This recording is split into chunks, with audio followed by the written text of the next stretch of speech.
My name is Joke, and I'm the owner of Genesis Home Staging based here in the Seattle area. And I've been in business for 7 years. This September is actually 7 years on the 15th when I launched the business and started, and somehow we're still here. And it's been a lot of just grit and grind, and it's been fun too because people hear you do home staging, like automatically they're like, oh, that sounds like so much fun. Yes, it is a little bit of fun, but a whole lot of work. It's glamorized on Instagram. And the reason I do all this is to debunk some of that myth and open the back end of how things really work and what you can expect if you're aspiring to go into this business. I want to know where everybody is dialing in from. Dallas, Texas, North Dakota, welcome, welcome. Charlottesville, Virginia, nice. All right, let's get going. So, this workshop is designed to give you clarity and confidence. When I say it's clarity and confidence you can take to the bank, I mean that because these are all the things that I wish I had access to when I started. It would have set me light years ahead. I I said I am a home stager in the Seattle area, award-winning home stager. I'm also a real estate instructor. And what that means is that I teach agents in their continuing education. The state of Washington, I provide clock hours to them through the National Association of Realtors School. And I also host the Creative Business Mindset podcast. It's all about business. It goes beyond staging. This one is just about creativity plus business intelligence plus all the things that happen in real life business that people don't talk about often. That is what I bring to that podcast. It's fun. You should give it a listen. And then I am an elected board member of the Real Estate Staging Association. No, it's not a mandatory thing. It is not something that everybody must join, but I belong to it. I believe in it because there's a camaraderie about it. The business world can be so lonely, and I found my tribe in the Real Estate Staging Association, people who get what you do. There is always a story behind the glory. Before I became this stager and this industry leader and everything, I came from Nigeria in 25 years ago, and I landed in the Seattle area because my husband got a job and I had a visa that did not allow me to work. It's the H-1B visa, if anyone is familiar with that. So it's dependent on his job. So he can work, but I couldn't. Got married, moved across continents to a new country. I was pregnant also. So a lot of changes were happening that I was dealing with at the same time. We arrived in the dead of winter, December year 2000, and I was lost. I was pregnant. Everything that I knew all of my life left behind in Lagos, Nigeria. I've never not worked since, and then suddenly I couldn't work, but I had my baby to look forward to. And fast forward, she was born, and I realized that, gosh, I love this life as a mom, just being at home, just loving on my children. My first child is now graduated college, second one is off to college this year, and we have a senior at home. And along the way, I decided that I didn't want anything that would take me away so much from my family. And so real estate was calling me because I used to work with my father-in-law, was a major real estate investor back in Nigeria. And I caught the bug from there and decided, you know what, I'm going to do that. And I got my license. And I ended that career at Redfin, where I was a lead agent. And one of the things I did was teaching home buying classes to people who want to buy homes. And so everything I do is centered around design and teaching. And here we are teaching people all the things that I learned from what got me from where I was to here. So that is the story behind the glory. And why do I teach? Why do I do all those things? Like I said, everything that I wish that I had and I learned through the last 7 years, I love to read. I'm a die-hard student of all things. And when I read, I apply and I see it work and I want to share. Because my mom, who recently passed away, we were raised that everything that we had was not meant for us to keep for ourselves, but to share. And so that is why I share. That is why I teach, so that anybody that needs what I have, they don't have to reinvent the wheel. So, and as we go on, I want you to have this at the back of your mind as well, because it will be your guiding principle, your why. I know this has become a cliche that we hear all the time, but that is what keeps you going on those hard days, because you will experience those hard days. And so your intentionality, your reason why, your no matter what, is what keeps you going. All right, enough about all of that. Now, let's see what is in it for you. You're probably here because you were born to create. Some of us learn it, some of us are born with it, some of us expand on what we've learned, on what we were born with. And because we're born to create, they say there's the right brain, there's the left brain. But I find that a lot of creatives struggle. They know this thing, they know they can do something with it, but they become confused, especially in today's world of social media, Instagram, Google said this, the Facebook group, somebody said that. And then it becomes confusion, like, which way do you go? I am going to help you bridge that gap today to put a stop to all the confusion, give you some clarity to move forward. So, what is in it for you? This workshop is not a technical workshop. I'm not teaching you how to design. That is a whole different topic and a whole different world of training. But there is something that you already brought that can be expanded on. We're going to talk about the mindset, the strategy that is designed to help you shift from hobbyist and to shift from uncertainty to action and clarity, because you can turn your natural talent into a real income stream.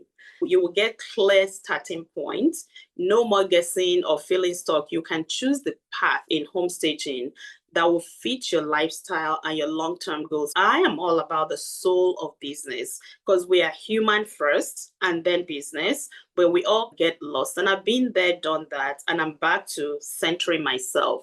And I want to offer you that beginning. And then you can build your first portfolio before you even ever get booked.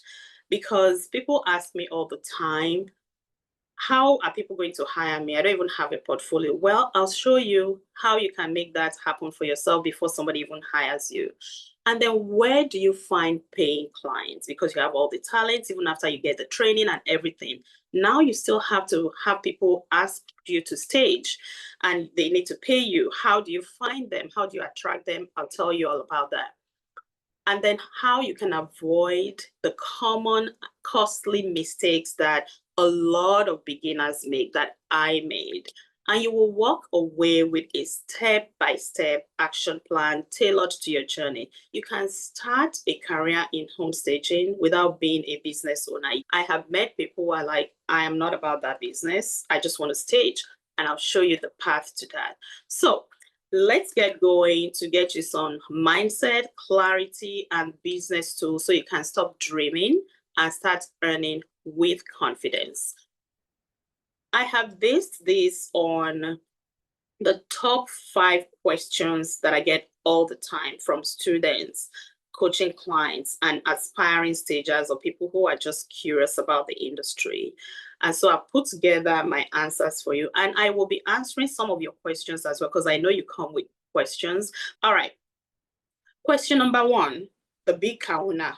How much can I earn as a stager? Because you're probably still in your 9 to 5 and you're wondering if staging is going to be able to replace your income and you still be able to pay your bills. Legit question. And the answer to that, the short answer is you can earn as much as you want to or as little as you want to. And I'll break that down for you. It's not like a theoretical answer, because I know stagers who earn 6 figures. I know some who earn 7 figures, like $1 million stagers, they exist. And I would tell you what it takes to get to that point, but let me show you examples of what is possible in your startup year as a stager. Your monthly revenue can be 3,000 to 10,000 to start. Your annual revenue can be 30K to 100K. That is revenue, because as a business owner, you will have expenses. And there's something that you can download later to help you figure out all of those numbers. And remember, I said you don't have to be a business owner. You can go work for an established staging company to maybe get your confidence, get your experience, or you're just one of those people that are like, I do not want to be a business owner. And I get it. It's not for everyone. So as a staging assistant, you can earn $20 to $25 an hour or 42 to 52K a year to start. That is only the starting point. And depending on your location, what the salary structure is in your area, the cost of living, and all of those things. As a lead stager or designer, they are interchangeable. They are 25 to 45 an hour or 52 to 93K a year. And this is also year one to start. It can go up from there depending on your location, depending on your experience, depending on your certification and training and the experience that you bring. So that is an example. So far, so good. Any questions? Okay. I'm going to keep going. So the another question I get is, what should I invest in and what should I skip? People come to me all the time and they are in different cadres. Some people are like, okay, I got this training, but it's a lot of theory and they didn't tell me this, they didn't tell me that. And now I've gone to invest in more training. I've gone to invest in this webinar, in this, in that. And they have come up empty from all the investments that they have made, and even in the kind of inventory they buy. So I will tell you that anything that looks shiny, all the shiny objects that's always calling our name, especially as creatives, you want to go shopping. And you will do a lot of shopping, I promise you, but you have to be mindful of shopping, not to shop. You have to be cost per use conscious on the things that will actually make you money, the return on your investment. And if you're not familiar with my YouTube channel, I do a lot of these videos. Go watch. There's one that about this specific subject of curating your inventory that makes you money. And when you start and you're not business minded, you are all about how pretty things look, the things that bring you joy personally, the things that you love, your favorite colors, your favorite this. Ooh, this, and I have been there. Trust me, all stagers have been there. We want to go shopping. It is exciting. I personally, I am not a shopper. I actually hate shopping, and I'm in the wrong profession for this, but there is a way that you can structure that. You will still get to do a lot of shopping, I promise you, but we have to be mindful of the shopping that actually turns into profit, make money. And one of those things is people will go and buy this pretty couch or this, but think about the cost per use. How many times are you going to use that thing? Everybody now knows you for that green sofa. But if you keep it neutral, you can use it multiple times. If you follow me on Instagram, I recently posted a table, the first table I ever bought, and it's still in my inventory today, but because it is versatile and it is not a shiny object. And another thing people spend time on is the website. By all means, get a website, but do not spend too much money or too much time tweaking, changing, even the logo, because that is where people get stuck. Creatives love to create. Oh, this website, maybe I should make that page purple. Maybe I should change it. You are going to do that forever, but ask yourself, how is that making you money? Because that website that you created, a year from now, you're going to hate it. You're going to rebuild it. So don't spend too much time on it. What you need, have a basic website that has a way for people to contact you, that has your portfolio, pictures of work that you've done, and about you if you want to. End of story. The rest is fluff. and it's a waste of your time to start. But a lot of people get stuck in that way, in that creative mode, in that build mode, and then they never launch. Because people come to me too, they have maybe taken a course like years ago, like I did. When I took my staging certification, I actually sat on that thing for 2 more years before I ended up starting. Imagine, and then I started and I was making 6 figures in my first year. I think about it in terms of the people that I could have helped and the money that I could have made and how much further I could have gone if I had started. But when you do that and you're stuck in the creation mode, in the build mode, it gets you nowhere. Like I said, your website, you're going to hate it. Your logo, I've changed my logo like I don't know how many times. I recently still just changed it. So don't spend too much time and too much money there. Let's keep it moving. So, what should you spend money on? The things that are not sexy, the grown-up stuff. And you're going to be glad we covered this because those are the things that, one, will save you down the line. Your insurance. It is not a sexy subject, but a couple of years ago, we ran into an issue where my movers ran into a power line. We were going to stage a house. That power line became the bane of my existence because it took out the power in that whole neighborhood, in that entire neighborhood. Imagine being responsible for blackout in a neighborhood. And then the house we were going to stage, they had scheduled their photography for the next day. So my people had to work with flashlights, stage the house, and then we had to figure out, call the PJ Sound Energy, who was in charge of power in that neighborhood. They looked at the problem. The problem was going to be a $10,000 problem. Okay. If I did not have insurance, I would be completely toast. And my mover as well. The story goes further, like not just you being insured, make sure that the people that you're hiring, they're insured. This mover had been working with us for the last 4 years. He has always had insurance, but my own negligence, I forgot to ask him for his insurance renewal, which I thought any responsible business owner would have. Guess what? He had forgotten to renew his license, his insurance, and I was now responsible for this mess. But I was able to go after him for my money and we were able to resolve it. But there's so many things that can go wrong. That is the biggest thing that's ever happened. But it could just be they were moving in furniture, they ding your client's wall or something falls and ruins their floor. We have had all kinds of things happen. And then I have had water damage. The roof of my warehouse leaked one time and it damaged a lot of good furniture. What happens if you don't have insurance? And some people will not even give you work. You can't stage in certain buildings like condo complexes. They require you to carry insurance for you to actually get your stuff inside the building and out of it. So it is not sexy, but essential. That is one big thing. So far, so good. Questions? All right. We're going to keep rolling. Yeah, we have 2 questions. All right, let's have them. Yeah, 2 questions from Letitia. One, how can one become a staging assistant with no portfolio? Okay, so for staging assistant, we can talk about how you can still build a portfolio. As a staging assistant, you are not expected to be in charge of the design and the selection of furniture. The staging assistant role, you are a support to the team. It's not a glamorous job. You are steaming the beds, setting up the decor, packing, unpacking, because when you stage, there's a lot of decor involved. You may be charged with staging the bathroom. So you select towels and things like that.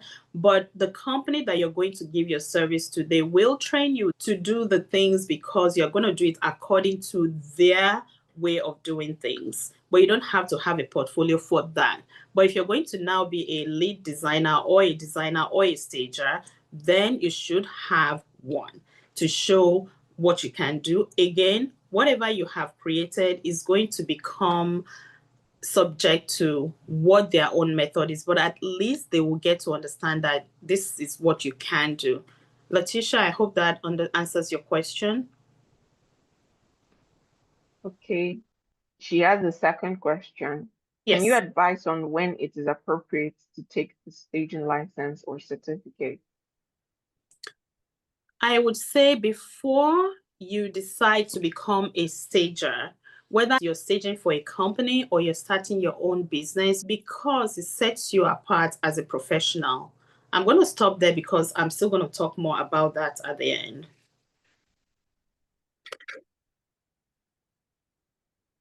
Any other questions?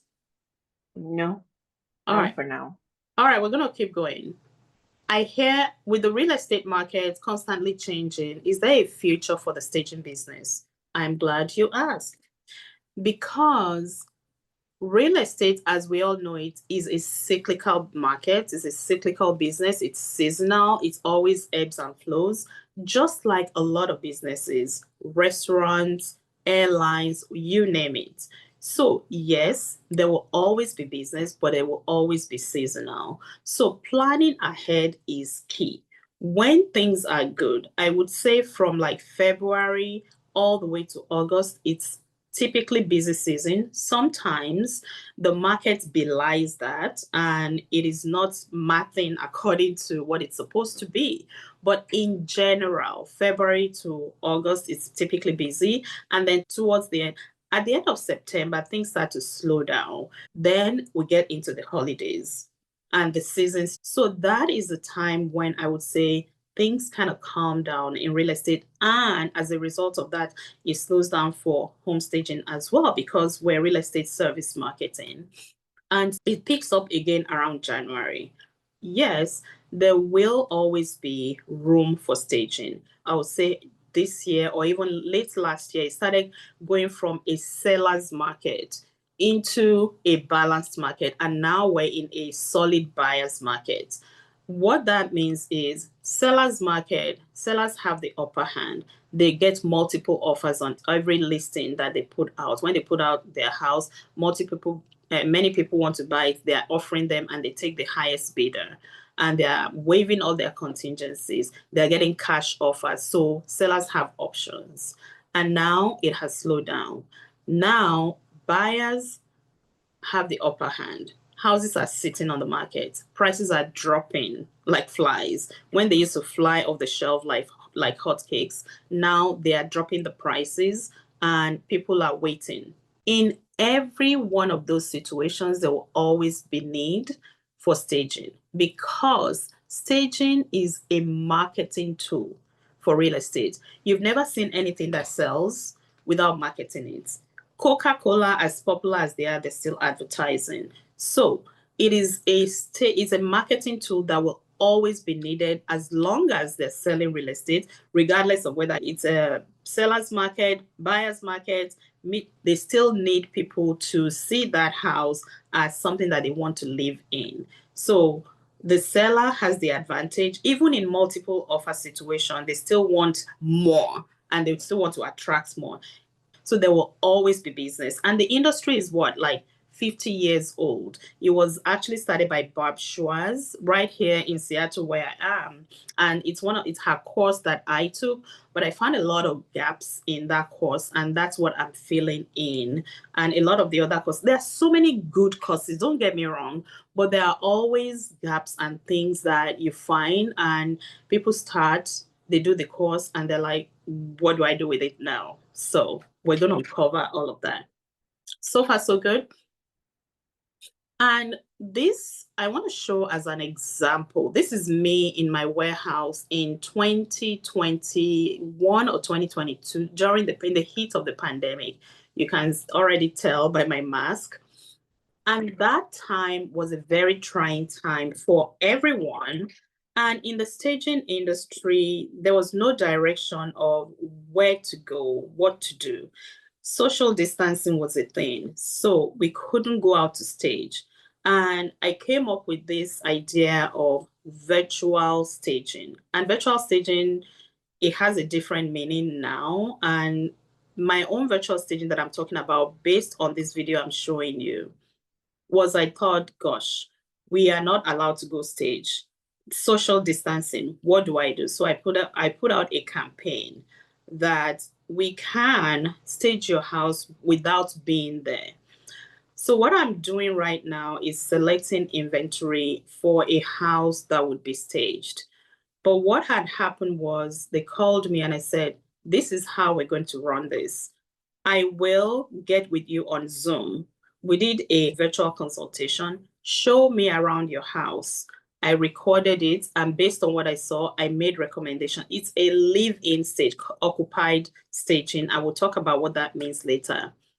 They were going to stay in the house. They had their furniture and they just need a few pieces and they needed us to come and stage, but we can't go there because social distancing. So we got on Zoom, we did that consultation. I selected all the things to fill in the gaps of what they need, Lysoled it down. It was a whole thing, y'all. And then I placed it on the curb of my warehouse and they drove by to pick it up, take it to their house. So we do consultation one day and then we schedule a day for them to come and pick up the thing. They take it back to their house. And then when they arrive, then we get on video and I guide them through how to place them, where to place them. So without even being there, we were able to stage the house. It went on and it sold. And that became a popular thing during that time for me. I shrink from saying this out loud, but during the pandemic, my business made more money than it had ever made up until then because of pivoting. Wherever you find yourself, I feel like if you already have that creativity locked down in your head and you operate in that mindset, you're going to be fine, regardless of what market, what economy you find yourself in. All right, so those were the days that we would all like to not remember. So let's move on. Number 4 question that I get a lot is, do I need to own a business to be a stager? I think I already answered that question, but we'll go for that to answer a little bit more because not everybody wants to be that. You can be an employee or you can be self-employed, even as a stager. And the skill that you already have, you can expand it by getting training. So what is home staging? We may all think that we know what it is. Yeah, you stage the house, they sell the house, but it is think about when you ever walk into a model home, new construction. That is what staging is. You are creating a model lifestyle, a lifestyle model that buyers aspire to. When you walk into that model home, everything looks so shiny, so pretty that you feel like this is your house. You want to own that, you want to live that lifestyle. Think about IKEA, how they create pods. When you walk in there, they have created a bedroom with all the furniture. They have created a living room, a kitchen, whatever, and they put everything there that makes it look like I'm walking into a house. And you walk in there and you're like, okay, I want everything in that room. If you don't have an imagination, and most people don't. And that's what staging does. You give them an empty room, they have no idea what to do with it. And I think they say like 10% of the population can envision an empty space as a livable, functioning home. The remaining 90%, we're here to help them, right? It's visual marketing. Anything that is being sold needs to be marketed. A home is no different than any product. When I go to consultation, I tell my client, yes, this is your house. I know you've made a lot of memories, but now it's mine because I'm going to market it for you.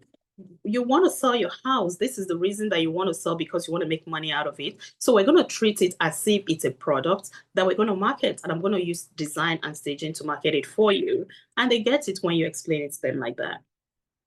So this is my first staging that I was paid for. I had arrived. It was a 3-level townhome. It was completely empty.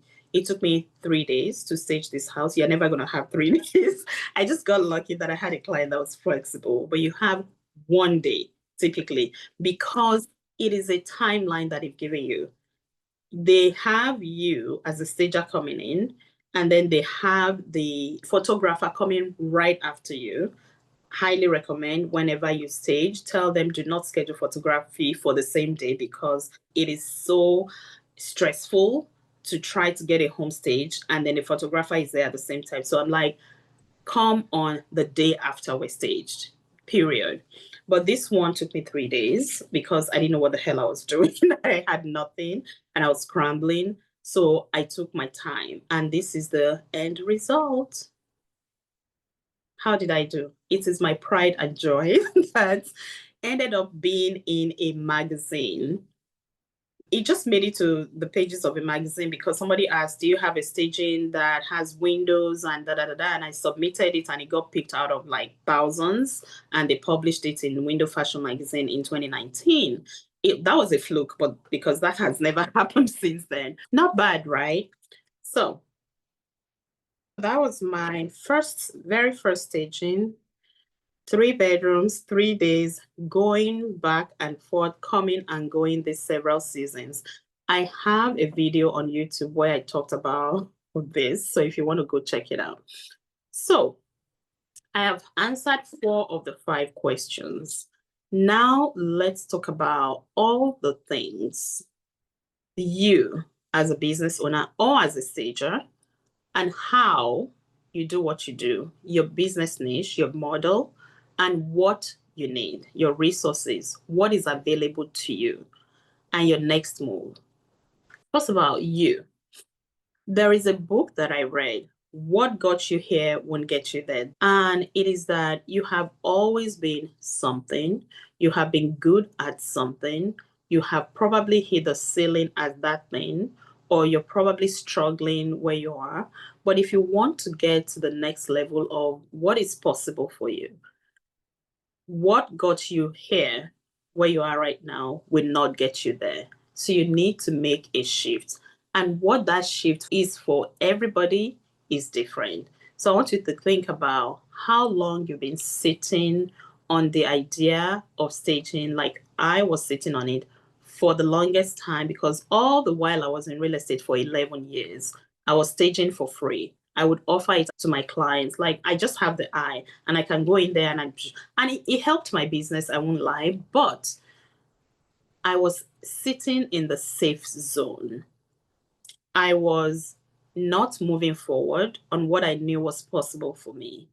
I could have taken my certification a long time before I did. And after I did, I could have started my business, but nothing was happening. I think it's just the lack of clarity on how to start. And that is why I do these things. Nothing happens in the safe zone. So another big question, which is not one of the questions, is how much capital do you need to start? I can tell you that it's not as much as you think you would need. I decided when I started that I was going to put in 2,500 into my business. That was all I had to dedicate to it. And I will tell you, only because I decided to, and I wasted a lot of money on stupid things, all the things that I'm telling you not to do. I wasted money on it. And thinking back, I could have started even leaner. And that is not counting my cost of certification. But you don't need a whole lot of money. You can start where you are, because there are different business models that you do depending on the model that you pick. And I highly recommend to start with the model that makes you money without spending money. And I'll break it down for you. All right. Your talent, your skill is your capital. So I would say invest in yourself first. Get that certification, get training, because what you don't know can hurt you. Let me give you a picture of how I started, because I have a business degree. I've done different businesses. I've been a wedding planner. I have been a graphic designer. I've just developed websites. My website, Genesis Home Staging, that was actually, I created that by myself. That is something that I enjoyed. I've done all kinds of things. I have more than 20 years at this point in entrepreneurship. But when I went into the home staging business, I realized that it's a very, very unique kind of business. And there's a lot that I didn't know. And that was where my trepidation of starting came from. And I had to go and learn the thing that I didn't know, investing in myself. Remember how I said we're all creatives and our creativity goes beyond staging, beyond. And this is where my creativity has taken me to now. And that creativity, you can invest in developing it, learning the things that you don't know, especially when it comes to the business aspect. I would say that that is your biggest investment that will keep on giving, because once you have it locked down, you can do whatever you want to do. Your income potential is unlimited. And let's talk about business account, one of those things that are not sexy that you need. I should have been in that other slide after the insurance, but you need a business bank account separate from what you are putting your personal money into. If you decide to be a real professional and you want to start a business, this is not for the people who want to work as employees. You need a business bank account. Why? Not only does it separate your personal, you want to start tracking how much money your business is actually bringing in. What is your profit? What are your expenses? That is the basic. But guess what? If you decide to get a loan, you might at some point need a loan for your business. No bank, no financial institution is going to fund your personal account with business loan. You will need your EIN. You'll have all your action plan at the end that will have all the details of what you need to do. You need an employer identification number when you register your business, and your bank will be asking for that. They will not fund your personal bank account. So you need a place where your money, business money, goes to, and you can show that. And it's a good practice to have because it separates personal from business and it sets you up for success to track where your money is going and coming from. So how do we find the right business model for you? Finding your niche. Like I said, your niche and your business model when you start should be one that brings you money. End of story. And this is my favorite for startups. Start with consultations only, which means you go into somebody's house, they already have what they need. You tell them, because you're that 10% that knows you can see the potential in a house, in furniture, in whatever, to put them together to make it make sense and look amazing. But the people who have lived with it, because we've staged houses, and the client was like, wow, we've lived in this house for 20 years, and it never occurred to us that we could set it up the way you did it in one day. That is the power that you carry. And so you can use this to make money without investing in furniture, without buying inventory, without getting a warehouse, without employing anyone, without nothing. You go and exchange your talent for money. You walk into their house. For this, I charge $350 an hour to do a consultation. If it's a bigger house, I charge $550, and it can take up to, and I always use the word up to, so that somebody will be like, oh, you haven't spent an hour, you haven't spent 2 hours. If I spend 30 minutes and we're able to get the work done, it's done. And I take my $350, I walk away, and I'm done. I haven't bought anything. I haven't brought you anything. I'm not coming back to get anything back. I only invest that time upfront and I get paid. And I highly recommend. That is one of the reasons you need a bank account. You need a way to collect your money, honey, before you go there. Because once you've offered the service, they have no incentive to pay you. So there's a place on my website you can click, schedule, and it doesn't have to be a big deal like you have to go and set up this. Just have a Stripe account, have a PayPal account, send them a link, pay me. Your payment is what confirms you on my calendar. And then I go, I offer the service, and I'm done. And with this, I save $500 to $2,000 startup cost, considering your training, considering you need to have a website and a logo, and those things don't have to cost an arm and a leg. And your average earning per project, the people that I teach, they earn $150, like a starting point. I don't recommend offering your consultation service after you've been trained, after you have all of that, to get anything less than $150 an hour. You have earned that. And this is good as a low capital startup. If you have great communication skills, and it can be learned, and you have a strong design eye, and yeah, so you can get paid consultations. You can offer color consultation. If you feel color is a whole different subject, and I cover it in my course. And occupied staging advice, just give them advice. You walk away. Low risk, fast to launch, ideal as a side hustle even. If you like, I want to do one every Saturday, and I'll teach you how to market it, where to find people. But it requires a strong client-facing skill and basic design principles. If you have that down, you're ready to go. Questions so far? Yeah, we have one question. What is included in the startup cost for consultation? The startup cost for consultation is basically your training, honestly, because at that point, you're not buying any inventory. You're training, your website, maybe your logo, your business registration. And your business registration is like, what, $60? And do not pay anyone to register your business. Go on your Department of Revenue, depending on the kind of registration you want to do. You can do a sole proprietorship. That's how I started Department of Revenue. I can't remember how much it was, like very little cost.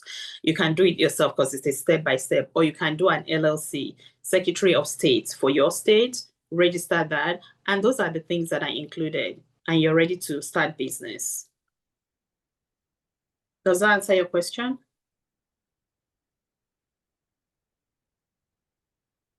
Yeah. Yes, Letitia, thank you. All right, cool. So this house I'm showing you is an example of one of those that we did. I charged $550 for this house because it's like 3,000 something square feet, and I knew it was going to take more than an hour. The agent called me, SOS, can you help? And I was like, sure. And I went over and we walked through the house with the owner. They had beautiful things, a lovely home. And we walked through the house and I said, okay, let's bring this pillow from upstairs. Let's take this bench to that side. Let's do this. Let's add this. Let's do that. And by the time we were done, all the things that they already had in their house that I now put together made it make sense. And they took photos and it was amazing. And they sold and they were happy. I walked in, walked out, and my $550 was in my bank account before I walked into the house. I walked away, brought nothing, went back for nothing, and it was done. And then there is occupied staging. Occupied staging is they are living in the house while it is staged, and or they have their furniture in there. Sometimes people leave their furniture and they move temporarily somewhere and they can't be bothered, and you can use that. Most occupied staging will need some kind of inventory. They will need like, oh, maybe they need pillows here, vases here. I tell you that the amount of decor that a house needs is mind-blowing to me. And this I learned because when you go to stage and it's sparse, when the photos come out, you see blank walls, you see blank surfaces. And that is why you need decor. And most people just don't decorate their houses that way. So for occupied staging, your investment will be a little more because you have to stock like artwork, vases, tabletop decor, little things that make a house come alive.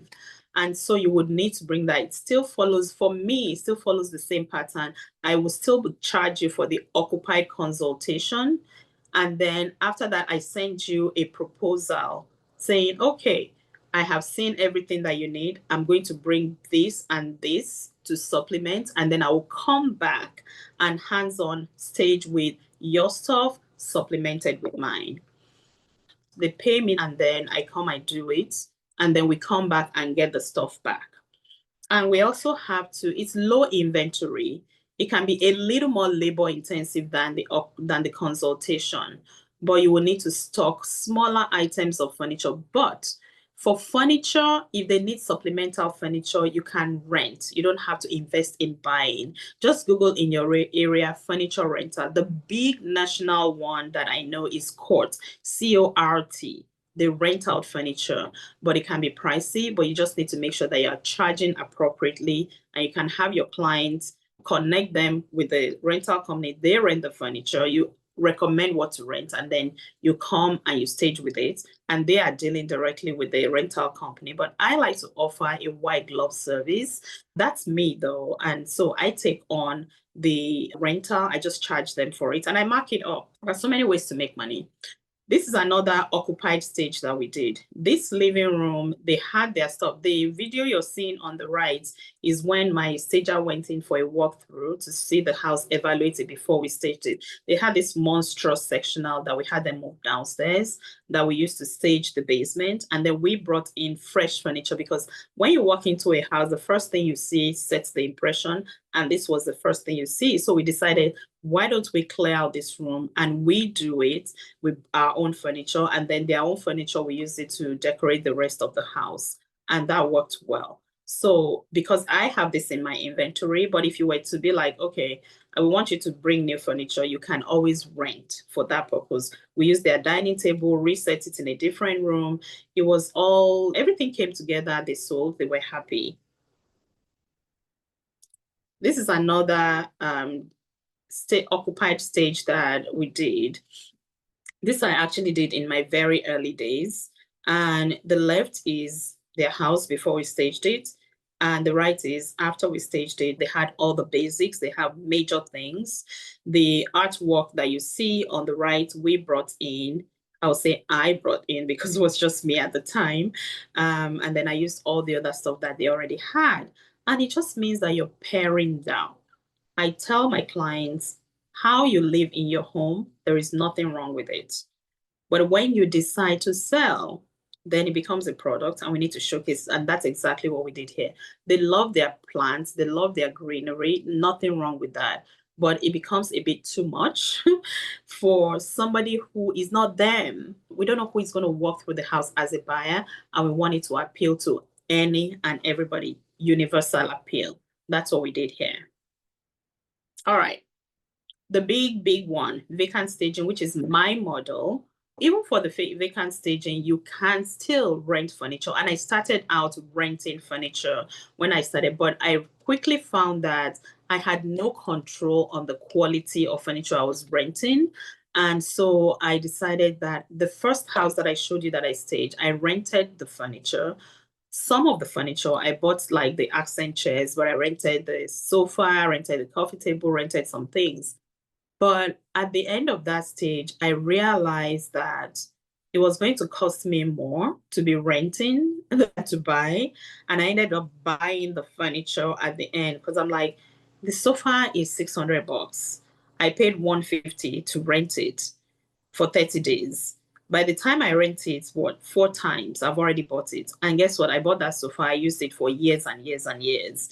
But I understand that there is also the thought about you have to find a place to store it and you have to pay for that storage of a warehouse. So it's kind of a song and a dance that you have to determine what is best for your business model. I decided to go all in, invest in furniture, get a warehouse and all of that. And we offer full service staging. And the cost of startup, I put 10,000 there, but honestly, I started with, like I said, 2,500 and I was offering vacant staging because I could rent furniture. If you can rent furniture, then you need less money to start. And the cost of all of that is the furniture, the space. You're going to need people to move for you. You're going to need staging assistant. You're going to need a team. You're going to need all the equipment because you have to have shelves where you want to store the stuff. And it just costs, it's capital intensive, much more. But at the end of the day, for me, I had control over the quality of what I was doing, and it was more efficient for me. I don't have to rely on a third party to provide my stuff.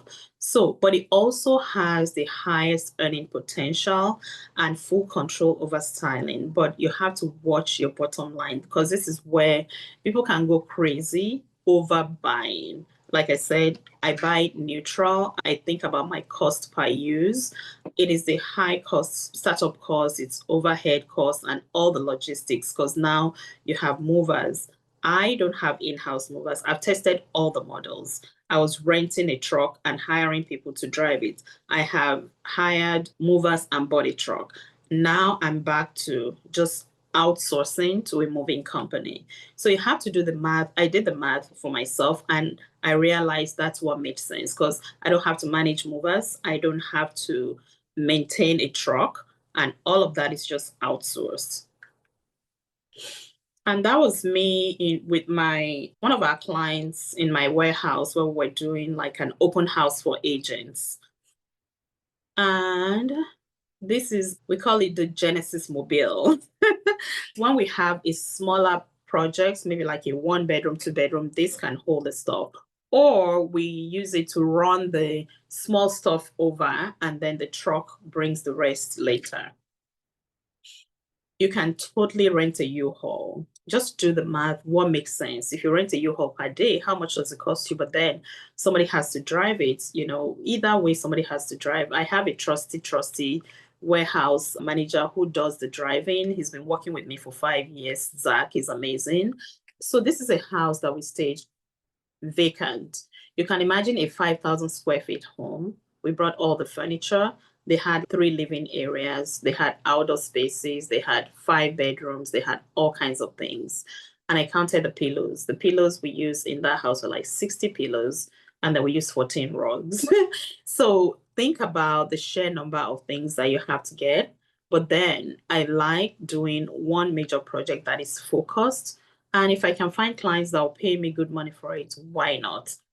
This, I think we charge 15K to stage it and making sure that we cover all the bases. All right. So these are all the other income streams that you can earn money from as a stager. Interior styling, redesign, like you go into somebody's house, you give them a makeover, they have all the stuff or they need some stuff, you can help them source, also known as buying for them. That is my favorite kind of shopping. I'm not spending my money, I'm spending other people's money.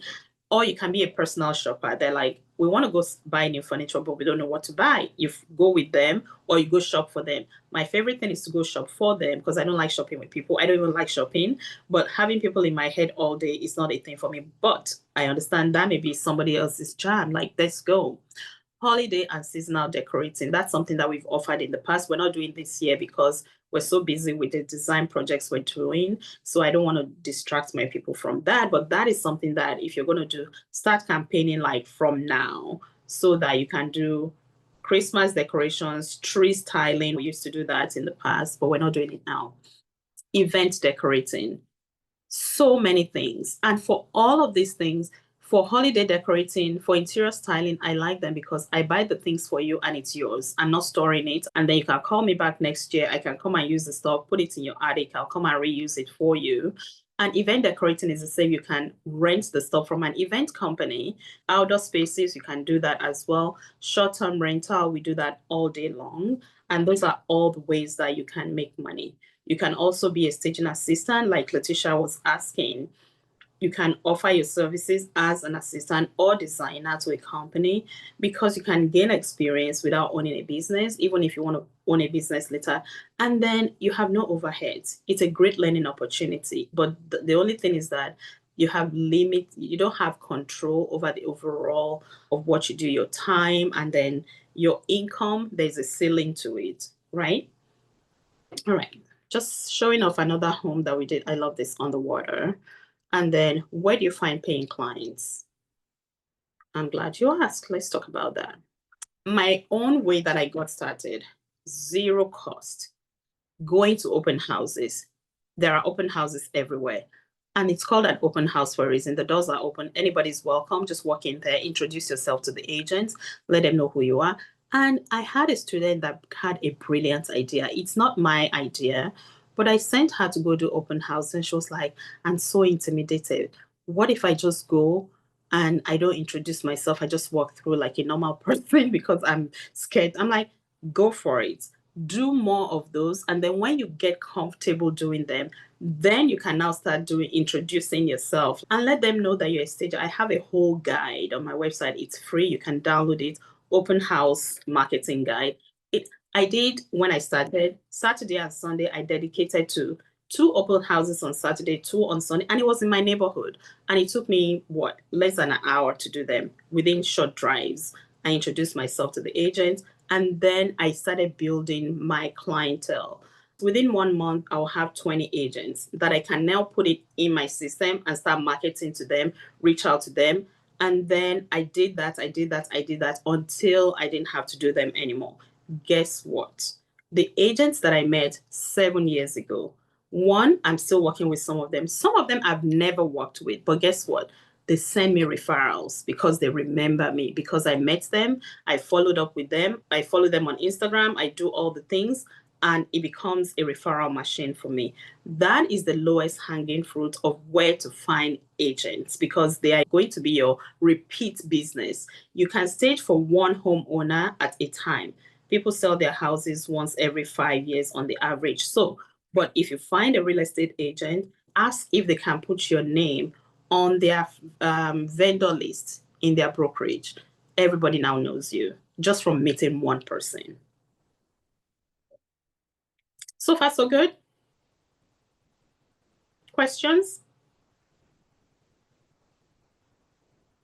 All right. None for now. All right, we're going to keep going. How to charge for your services. This is a big one. And get paid what you're worth. Because what's the whole point if we're not making money? First of all, you have to know your numbers. Nobody's going to know it for you. But the good thing is that I put together a pricing formula, also available on my website to download for free. You have to first know your minimum monthly income goal based on, especially if you're going to replace your day job or your current business or whatever you're doing with your staging business. What is your monthly income goal that will cover your lifestyle and your expenses with extra? And then what is the minimum price that will get you out of bed? I know this sounds like a diva, but I think it was actually said by a model. You have to know that for yourself. At some point, when somebody calls me and be like, can you stage for 2,000? I'm like, I can't even move my truck for that price. So you have to know what that minimum is. And then what is your business expense? Your fixed cost and your variable. Your fixed cost is no matter what you pay for every month, your phone bill, and you may discount those things, but it matters if you're doing business with them. Know what those recurring costs are.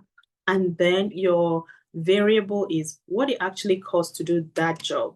If you give me a house to stage and you pay me $2,000, how much am I spending to do that? It is my time. It is the time of the people that I'm helping me. It is the mover's fee.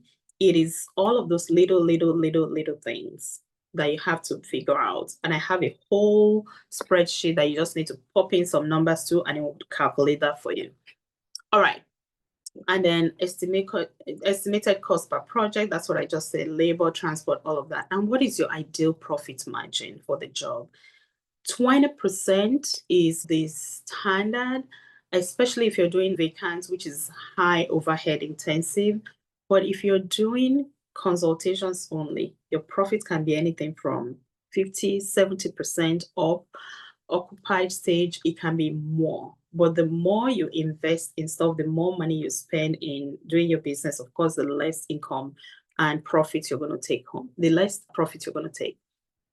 So how many projects then will you do to hit your income goal? That spreadsheet will calculate it for you. So go download it. And your time investment per project, you have to know how much time it takes you. From the beginning, start tracking your time, because when you grow and you start hiring people, I knew how much it was taking me. But when I hired people, suddenly it was taking them more time, even though there are more people on the job. And I had to reel it back, like, okay, you people, I know exactly how much time this thing is supposed to take me. Is it that I haven't trained you? Is it that this didn't? And I tried to figure out what the bottlenecks were. But you managing your own time and not feeling like you have all the time in the world, and then tracking it. That is how you know how much you're spending, how much time is, because you have to pay yourself. Imagine if you hired somebody to do that job, you would pay them. So make sure that you're thinking in terms of, yes, it's your business. You might be putting all that money back into your business, but you have to know how much time it takes and how much your time is worth. Okay. And depending on your business model, you may not even see profits for the first couple of years, because, and again, everything costs more than you budgeted for if you've ever done any kind of project, and it takes longer than you plan. So always make room for contingencies. And there is Uncle Sam, there's tax. Think about that. So that would be the basis and the bottom line for pricing your services. Use that spreadsheet as your starting point. And then these are all the ways where you can collect your money, honey.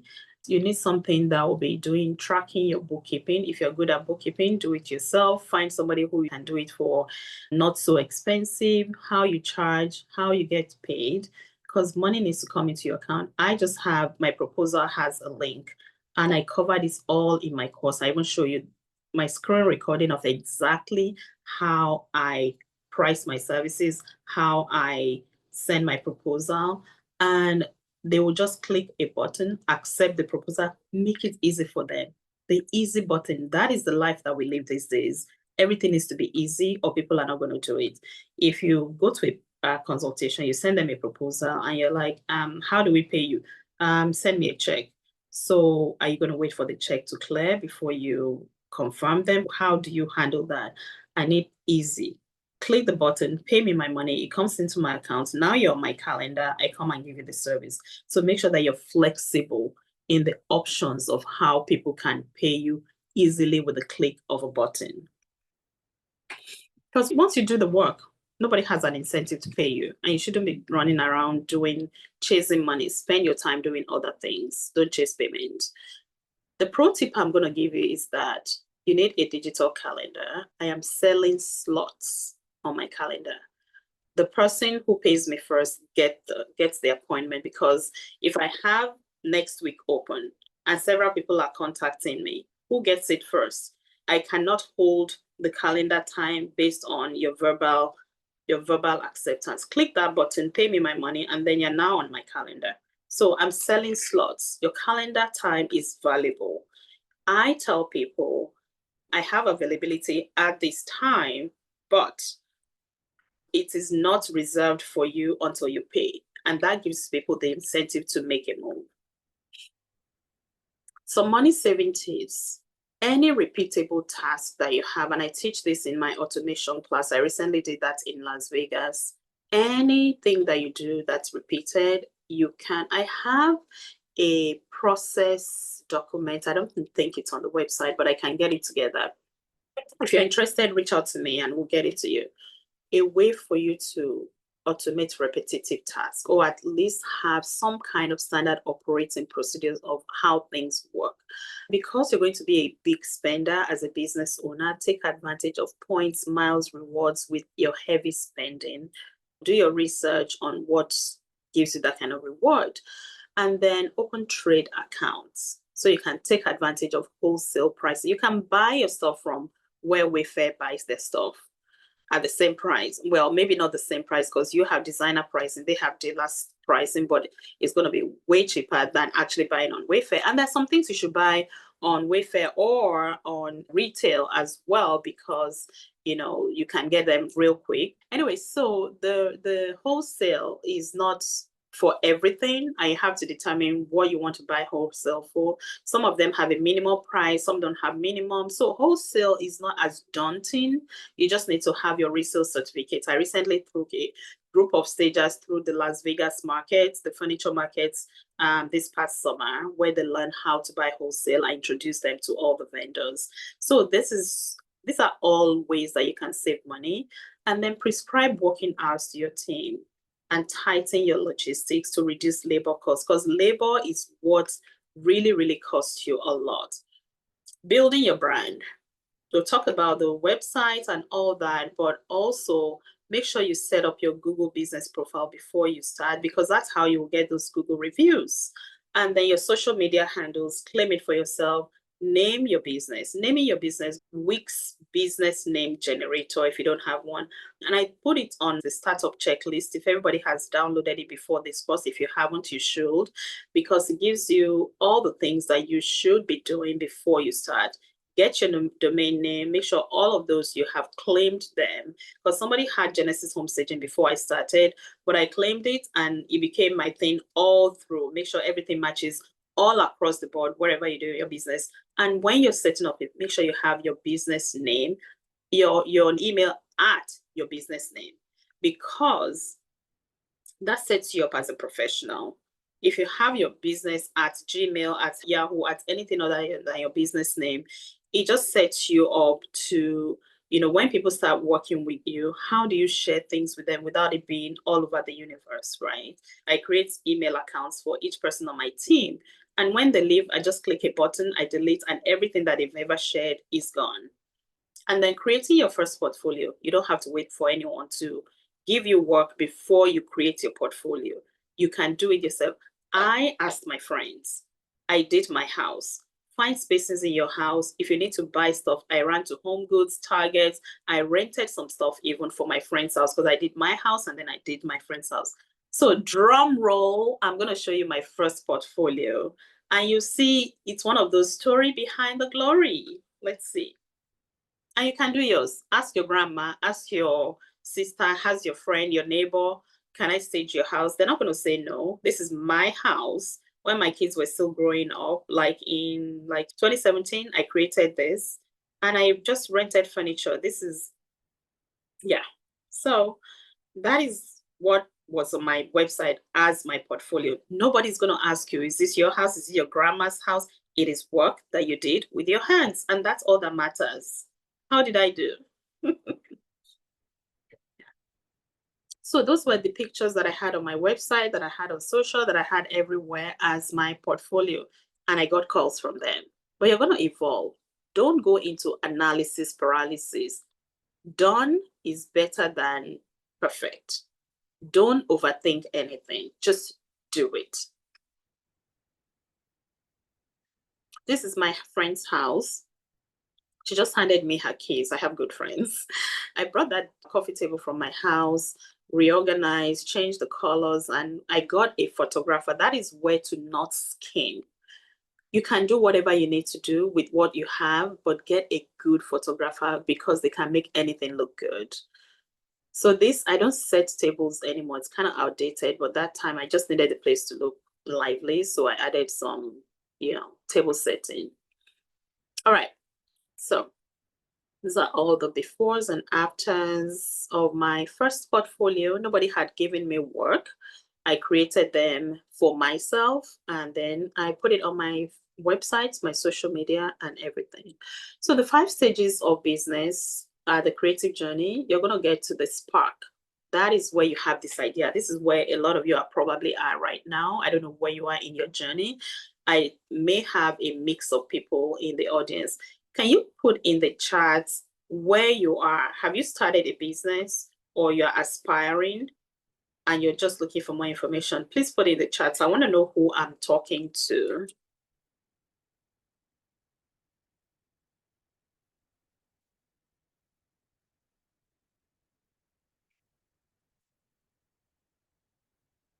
Letitia says she's aspiring.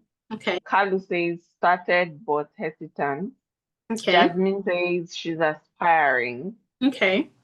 So yeah, we don't have any response from Janine. Hi, Janine, are you still here? Hi, Nelly, are you still here?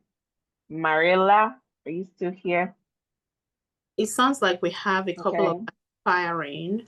You have that spark of idea that you want to do this, but you don't know where to take it. And that's why we're doing this, right? And then once you get started, you get into the high. People are actually hiring you, they're paying you money to do work. You get into the high and you're like, nah, nah, nah, nah, nah. I can do this. I'm doing this. People are paying me. And then as they continue to hire you, as they continue to call you, as you continue to grow, you get into the hustle trap. And that's where I broke. I broke down when I got to the hustle trap because I was excited. People are calling me. My phone is ringing off the hook because I've done all the work. I've done the training. I've done the marketing. I've done everything. And now it's working. I've done the open houses. And everybody that called me, I wanted to fulfill every order. And it became a trap that I couldn't escape from. I was working 9 to 5. What is 9 to 5? Like, call it 12 hours, 14 hours, 16 hours a day, working nonstop. Because after I'm done staging, now I have to answer emails. I have to send out proposals. I have to send out invoices. It's good because it brings in money, but I became a hustler. And the reason I didn't want to do 9 to 5 is because I didn't want to hustle. But we come into business and then we work 24/7. And you have to have a come to Jesus moment when you are there. Because if you don't make the shift from that hustle trap, you have 2 options. The shift can get you into crash, and I crashed. I had to pick myself up and start intentionally rebuilding, hiring help, intentional about how I spend my time because I am a mom. I'm a mom of three and I have a special needs son. So I need to be present and I wasn't. So I had to have a mindset coach and a business coach to help me figure out how, because I love what I do. I want to continue doing it, but I don't want it to steal my joy, steal my time away from my family. So you can rise from that. You're going to get into it, but just be mindful that it's coming. And when it comes, be ready. And that's why it's beneficial to have somebody in your corner who has been through that and can help you to reel yourself and get you back on track. We're getting towards the end of this, and I want you to see the takeaways is one, own your talent. It is not a hobby. It has income potential.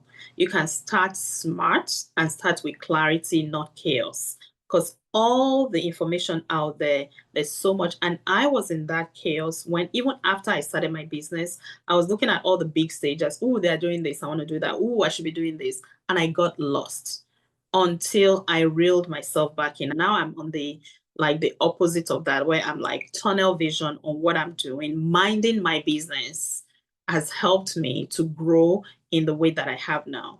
And then having the mindset before the strategy, you have to believe it's possible.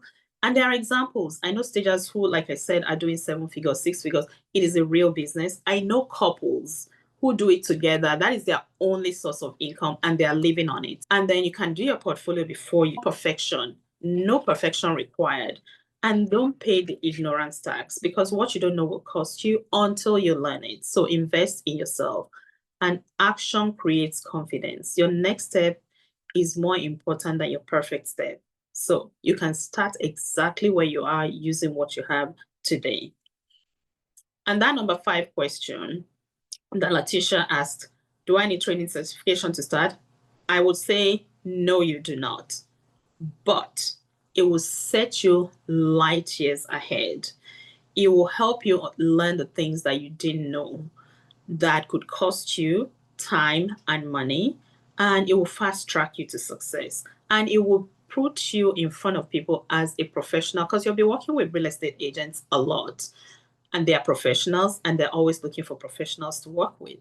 Like a doctor, you never go to your doctor and be like, where is your certificate?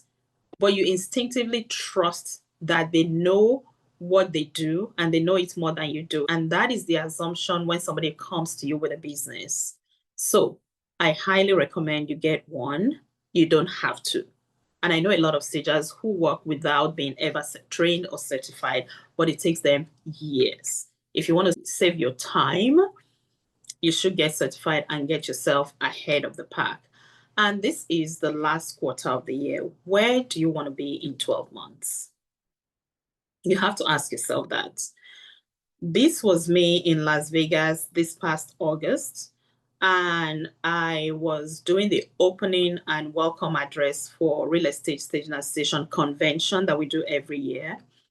I have come from this onshore stager who didn't know what the hell she was doing, who had no money, nothing except for faith and grit.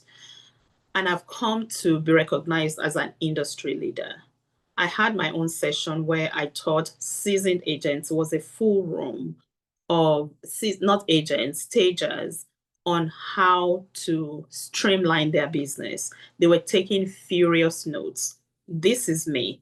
And this on the right was the dining table that I bought from Facebook Marketplace to stage my first listing because I had nothing. I buffed, spray painted, and did all of that. And this is the journey that I have been through. And I want to offer you the opportunity to take your dream to the next level because you just never know where it might take you. If you told me 7 years ago that I would be standing in a room of hundreds of stagers, addressing them as an industry expert, I would be like, you don't know what you're talking about. But here we are. You don't know the possibilities until you start. So I'm offering you the Business of Staging certification as the next step to get you confident, trained, become a professional stager, and you can start earning money with your natural God-given talent. I created it in 2 parts. the art of staging. You're going to master the basics of design principles. You're going to be able to select and combine colors with confidence. Room by room furniture selection and placement, you'll be doing it like a pro. The difference between design for living and design to sell, because they're very different, but people don't know that. Even designers come to me and I train them to be stagers. They've already been designing, but now they can stage because of the things that they learn. You can style and decorate like a pro. And then I offer the business of staging as a part 2, where you can handle client consultations with confidence. You have proven marketing to keep your phone ringing, and you can find and work with real estate agents. Buying wholesale furniture and maximizing your profits, pricing your services so you can be profitable. And you get a certificate of completion. You get all the business documents, toolkits, and everything you need to start. And then you will get from me a complimentary coaching session to make sure that you start. That QR code, if you scan it, it will take you to the page where you can join that program. And we will send the link to you later as well. And Peculiar, if you have that link, could you please drop it in the chat for anyone who wants to join? And let me tell you this, I have designed my courses not for everyone. I am always looking for people who are ready to roll up their sleeves to do the work, because I don't want this to be another workshop that you just took and you put under the pillow. I don't want this to be another course that you take and you don't know what to do with. I am committed to the people who are committed to this course, and anyone who has ever gone through it that's rolled up their sleeve ready, they are doing amazing things in the industry. I ran into some of my students in Las Vegas and it was a rah-rah moment. And it's always fulfilling to me when I see people doing well. And if I can help in any way, that is what I'm here for. Now, I used to go to Starbucks every day. When I tell people this is the cost of the certification, and it sounds big, $997. But when you divide it into 6 months, that's $166 a month. And then compare that to $6 of Starbucks a day for 6 months, it costs more than the course. And once you drink that drink, it's gone. It's not paying you back, but your certification, it keeps on giving. It is in your head. Nobody can take it away. You've invested in yourself. But I'm offering something today that it may not be around for too long. You can sign up today for 50% off. And it's going to be $469 or $82 a month for 6 months. You have to select PayPal at checkout and then use this coupon startup 0950. That is my offer to you today if you're ready to take this to the next steps. Now I will open it to Q&A. And while I do that, I'll leave the QR code open in case anybody wants to scan it and get started. All right, questions to close. I think you answered the last question from Letitia. She asked, which organization would you recommend for the certificate? So that has been answered. Jenny says, I'm so glad I signed up for a presentation. I feel renewed. I have big plans for 2026. 2025 has been a learning year to grow to the next level. We're glad having you here, Jenny. Thank you, thank you. I'm glad you came. Letitia says, great session. Thank you. I'm glad we were able to answer your questions, Letitia. Thanks, Letitia.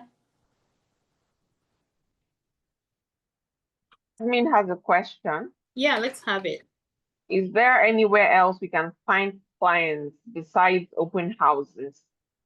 Well, there are all kinds of networking events. You can, if it's open houses are open so anybody can walk in. And that is for agent clients, right? They also have events, networking events. If you look in your area, go to brokerages, like visit like a Windermere office in your area. Go to the front desk, introduce yourself. I think that in person, a lot of people shy away from in-person things, but the open house allows you to go incognito without introducing yourself, without embarrassing yourself if you feel like that. But you can also go to networking events. They have the BIN, but a lot of them, they want you to pay as a member. and I don't see the return on that investment. Also, your social media, it's free. You just need to post, follow all the people all the agents in your area, or start posting the things that you know because you're an expert. We're all experts in this thing.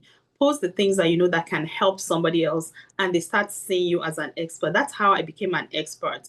I was in groups and I just post, I answer questions, and then suddenly people remember you when they need that service. So if you want to target homeowners, do Instagram, Facebook, post things that you do, ask questions, answer questions, like, follow, subscribe to them, and just stay engaged for free. That is free stuff, right?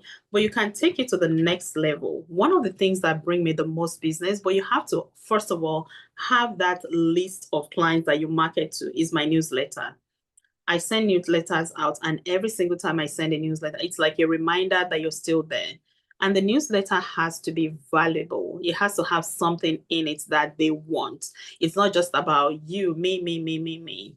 And you can also post your before and after. I find that those are really, really useful. And there's paid ads, all kind of paid ads. You can do what you call it, Google ads, once you set up your Google account. But I always like to start with the free stuff and the easy stuff. And it's not always easy for everybody. I understand not everyone likes to be in front of people walking through open houses, but you can do Instagram. If you want to hide behind your computer and do that as well, you can. And there are a whole lot of other marketing channels that are paid for that you can explore as well. Just showing up. The biggest part is show up, show up, show up. Does that answer your question, Jasmine?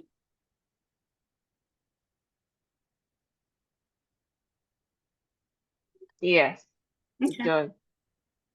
Any other questions? If there are no other questions, I will close out and let everyone get back to their day. Thank you for joining us. And I hope that I will be seeing you in class, going to the next level. It's like Netflix. You can binge it and watch it on your own time. You can finish whenever you want to finish it. But I highly recommend that you pace yourself. You'll see all the details when you click on this.